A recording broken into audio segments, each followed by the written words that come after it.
Hey guys, so this is a video response to Dylan over at Noble Records here on YouTube. He recently hit 750 subscribers on his YouTube channel, so he's having a contest.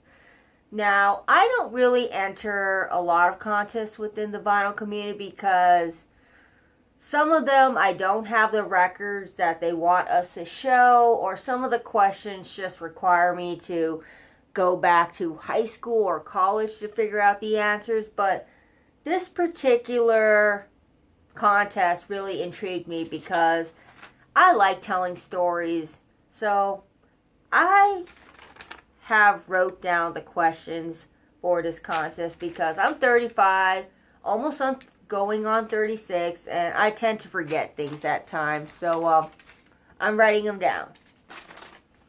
The first question is, what's your first memory with vinyl? Now, I will tell you my first memory with music, and then I'll go on to my first memory with vinyl. So my first memory with music was being about 5 or 7 years old. My dad had a 1988 Acura Integra. It's amazing that I still remember what car he had. It was maroon.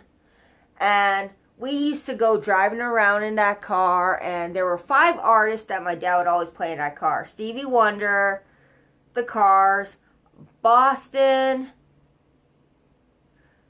Steve Miller Band, I'm pretty sure, and of course, this one band here, which I'm going to show you, that I recently picked up, another one of their albums. This is Journey's Frontier. And I remember we would always play Separate Ways, The Party's Over, Center My Love, Eyes of the Woman. But me and my sister were in the car, we're just casually driving from place to place, and we're singing Separate Ways, Worlds Apart at the top of our lungs. And this lady next to us in the car looks at us, and she's laughing because she thinks it's pretty hilarious that these little kids know the words to Journey songs. But we pretty much knew all the words to every Journey song because my dad would play the entire discography of Journey quite often when we were in the car. So Journey is a band that brings a lot of great memories to me. So anytime I see a Journey album for an affordable price at my local record store, Amoeba, I go and I pick it up for my record collection. But there's a part 2 to this story. How I really got into vinyl. Now, a lot of people, they grew up with vinyl when they were little. Unfortunately, I wasn't one of those kids who grew up with vinyl.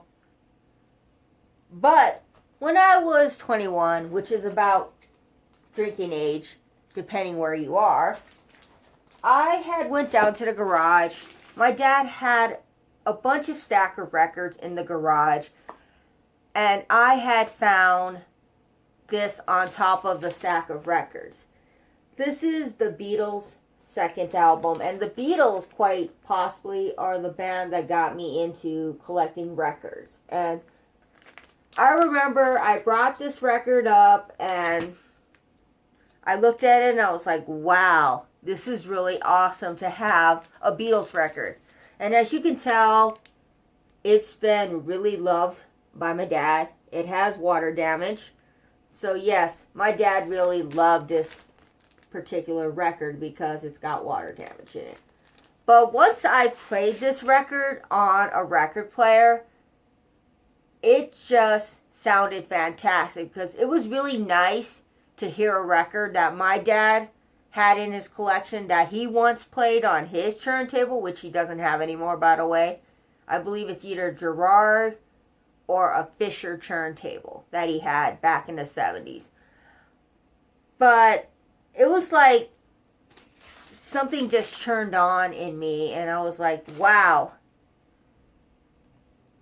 It's beautiful when you are able to acquire your dad's record collection or any of your family members' record collection because you get to have a part of them with you. And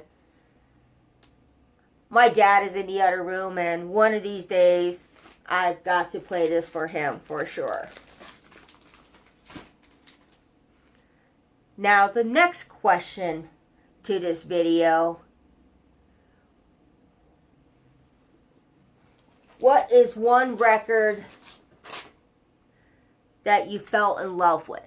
So, when I got my stack of records from my dad, this is one record that really made me just fall in love with the whole record format. And this is the Jimi Hendrix Experience. And once I heard Purple Haze, I was like, man, this is it for me. Because Purple Haze just sounds so good on full volume when you're playing it on a record player. And also Hey Joe. But The Wind Cries Mary is also really good as well. And this is one of those albums that no matter how many times I show it in a video, I always tell people they should have this within their record collection. And my dad was a very big Hendrix fan, and I owe all of my listening and music habits to my dad for sure. He's the reason why I got into all of these older artists. It's really beautiful. Really beautiful, beautiful record. So, I can without a doubt say Jimi Hendrix Experience really sealed the deal for me.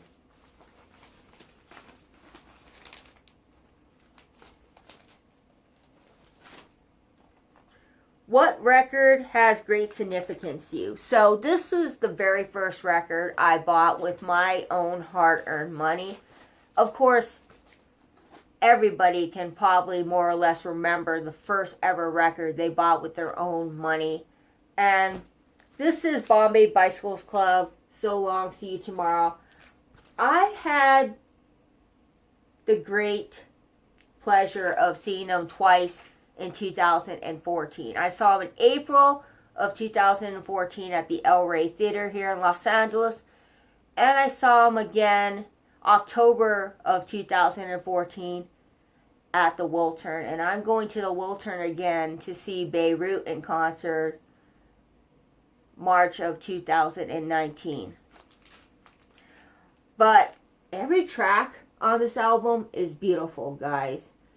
Sadly, Bombay Bicycle Club took a hiatus and a break, and they are not a band anymore.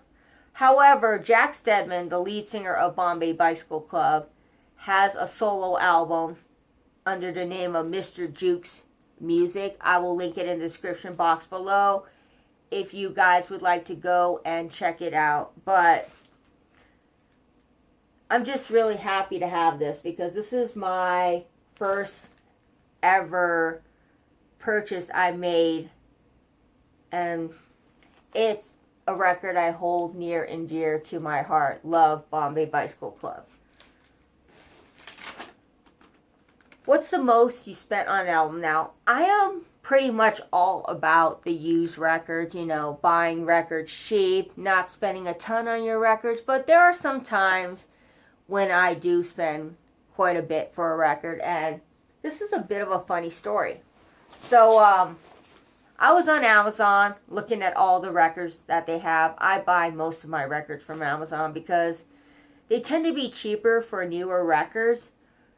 But I had saw this record for $50, and I only saw they had one copy, and I couldn't seem to find it anywhere else on the net. So I spent the $50 on this record on Amazon to only find out when I saw them in 2016 in concert, they had a bunch of copies of this record for $25. Yeah, I spent quite a bit for this album, but I got to see them again in 2017 on, of all days, 420. Yes, Weed Day. And I got them to sign my $50 album here. All of them. Which is really cool because this is my absolute favorite album of Pawn. And it's really nice to have some signed memorabilia from Pawn. But, would I spend another $50 on a record? No. Lesson learned. But still, nonetheless, I've played this a few times and it's a really nice sounding record. So I'm glad to have it within my collection despite the fact that I did spend quite a bit of money for it. What is your ultimate Grail? Now, I don't have any rare albums within my collection. I don't have any sealed records within my collection. Most of my records are common records that you can find anywhere. But this one, for me, is quite a Grail because I've been trying to find it for quite some time. And I finally found it like last year. So I was at Goodwill. I go to Goodwill quite often with my boyfriend. In fact, I think we're Goodwill junkies. And there's a Goodwill in Hollywood near Amoeba Records. And one day, I was just looking through all their records like I normally do. And I spotted someone's folk collection. They had Simon & Garfunkel, James Taylor, Gordon Lightfoot. I picked them all up. And I picked up this one as well. And this is Neil Young's Harvest.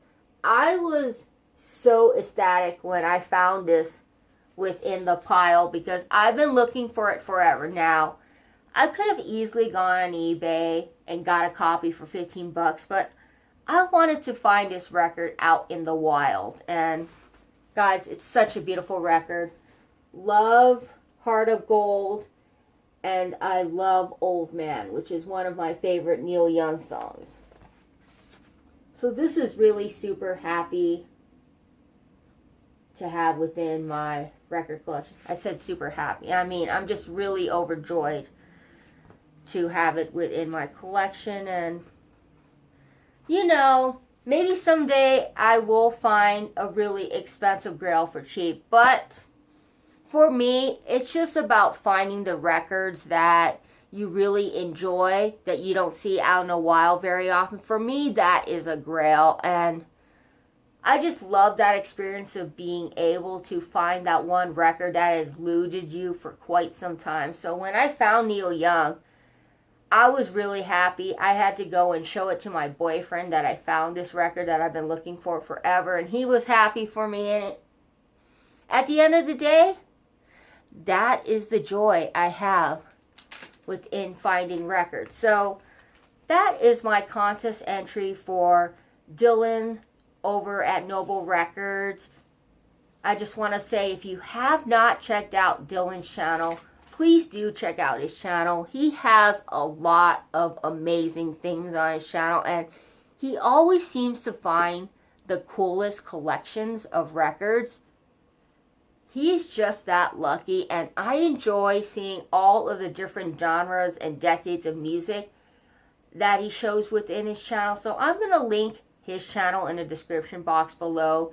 You guys can go and check it out, subscribe to his channel, and all that jazz, because you should be subscribing to his channel. You should be watching his videos. So thanks for watching this video, and as I always say at the end of every video, peace, love, and grooviness, and keep spinning your records, your CDs, your tapes, whatever format you're playing, play it tonight and play it loud.